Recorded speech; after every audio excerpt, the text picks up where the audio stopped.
In today's video, we will discuss the proof of Weierstrass M test. So जो इसकी statement है उससे start करते हैं. एक सीरीज़ है हमारे पास, सीरीज़ एफ एन, और ये सीरीज़ डिफाइन है ऑन डोमेन डी, और ये सीरीज़ यूनिफॉर्मली कन्वर्जेंट होगी. This will B uniformly convergent कब? if there exist a convergent series,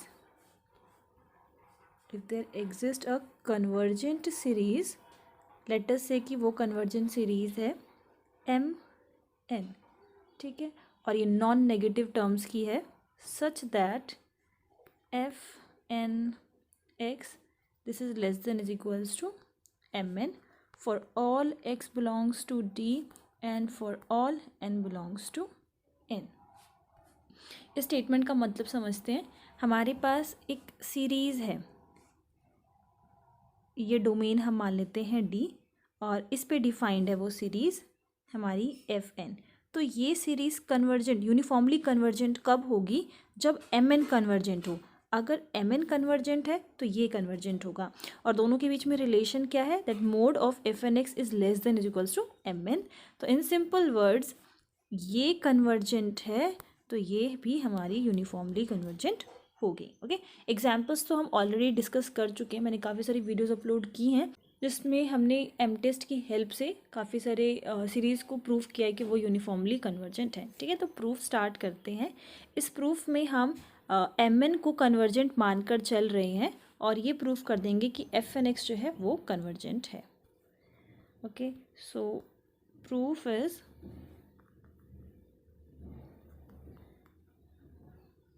F n जो है, एफ एन एक्स जो हमारे पास सीरीज़ है वो डिफाइंड है, इज़ डिफाइंड ऑन डी, और ये जो एफ एन एक्स है this is less than is equals to m n, where ये जो एम एन है this m n is convergent and required to prove क्या है? That this is uniformly convergent.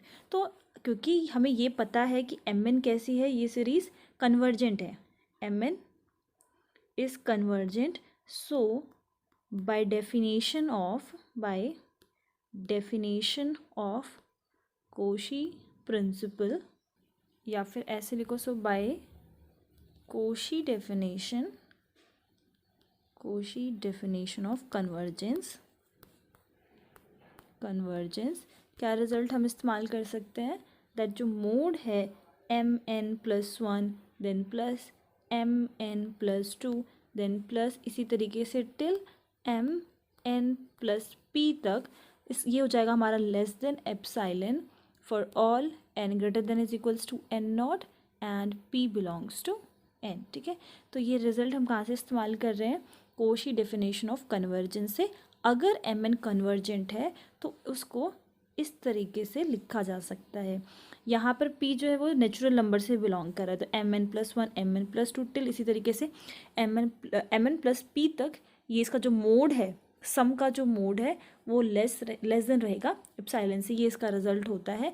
But as we know कि जो m n है ये हमारा या तो ज़ीरो या तो उससे ग्रेटर है for all n belongs to n. इसलिए अगर हम मोड हटा भी देते हैं तो भी ये रिजल्ट जो है हमारा होल्ड करेगा. M N plus one plus m N plus two till m N plus P, ये लेस है हमारा एप्सिलॉन से. वही same result for all n greater than n not p belongs to n. अब हमें ये रिलेशन गिवन है कि जो एफ एन एक्स ये हमारा है वो लेस देन एम एन है. तो हम क्या कर सकते हैं इसको प्रूव करने के लिए कि ये भी कन्वर्जेंट है, तो हम ये ले सकते हैं that f n plus one then यहाँ पर आ जाएगा x plus f n plus two x, and इसी तरीके से last f n plus p x. ये किससे लेस होगा? हम ये किस लिए लेकर चल रहे हैं? हम ये प्रूव कर देंगे कि ये जो है लेस देन एप्सिलॉन है. देखो हम ये प्रूफ क्यों कर रहे हैं, पहले मैं आपको एक आइडिया दे दूँ. जैसे कि हमने एम एन को कहा दैट ये कन्वर्जेंट है, तो हमने क्या रिजल्ट इस्तेमाल किया? That M N plus one, mn+2, इसी तरीके से mn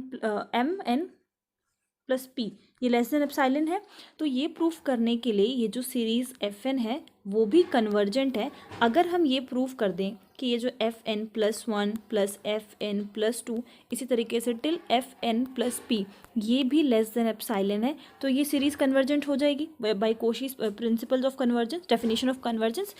तो हम क्या कर रहे हैं, ये वाली जो कंडीशन है इसको लेकर चल रहे हैं और ये प्रूफ कर देंगे कि ये लेस देन एप्सिलॉन है। अगर हम ऐसा प्रूफ कर देते हैं तो हम बोल सकेंगे कि ये कन्वर्जेंट है। ओके, सो इसीलिए हमने यहाँ पर इस पे ले लिया मोड। अब हमें पता है कि जब हम मोड को अलग अलग करके लिखते हैं तो इनइक्वालिटी का साइन आ जाता है। तो ये आपका बन जाएगा less than is equals to this will be fn+1, ये मोड अलग कर दिया, देन प्लस मोड fn+2 इसका मोड अलग कर दिया, देन इसी तरीके से लास्ट हमने लिख दिया मोड fn+p। अब हमें ये पता है कि जो fnx है ये किससे लेस है, mn से लेस है। तो इसको आगे फर्दर कंटिन्यू करते हुए हम क्या लिख सकते हैं, ये क्वांटिटी हमारी mn से लेस है mn+1 से, ये क्वांटिटी हमारी mn+2 से लेस है, इसी तरीके से ये क्वांटिटी हमारी mn+p से लेस है। तो ये हमारे पास आ गया दैट ये जो मोड है, इसको आगे आप ऐसे कंटिन्यू करके लिखिए, ये जो मोड है हमारे पास ये strictly this is less than mn+1 then mn+2 and ये जाएगा इस तरीके से mn+p for all x belongs to the domain, for all n belongs to the natural number. अब हमें पता है कि ये जो है this is less than epsilon, क्यों, क्योंकि अभी जस्ट हमने यहाँ पर ये लिखा है। ठीक है, तो इसको अगर हम दे देते हैं इक्वेशन नंबर 1, इसको दे देते हैं इक्वेशन नंबर 2, इसको दे देते हैं इक्वेशन नंबर 3। तो ये जो रिजल्ट लिखा ये तो हमने लिखा विद द हेल्प ऑफ 1, ये जो रिजल्ट हम लिख रहे हैं this is with the help of equation number 3 that ये जो mn+1 mn+2 ये किससे है, लेस देन एप्सिलॉन है। तो हम क्या कर सकते हैं, अगर आप कंपेयर करो तो ये जो है ये किससे लेस हो गया, ये लेस हो गया हमारा एप्सिलॉन से। और यही सेम चीज़ मैंने आपको बोला कि हमें ये प्रूफ करना है कि ये लेस देन एप्सिलॉन है। अगर ये लेस देन एप्सिलॉन हो जाता है दैट मीन्स कि जो हमारी सीरीज़ fn है that is uniformly, this is uniformly convergent on domain D। और ये इसका प्रूफ था।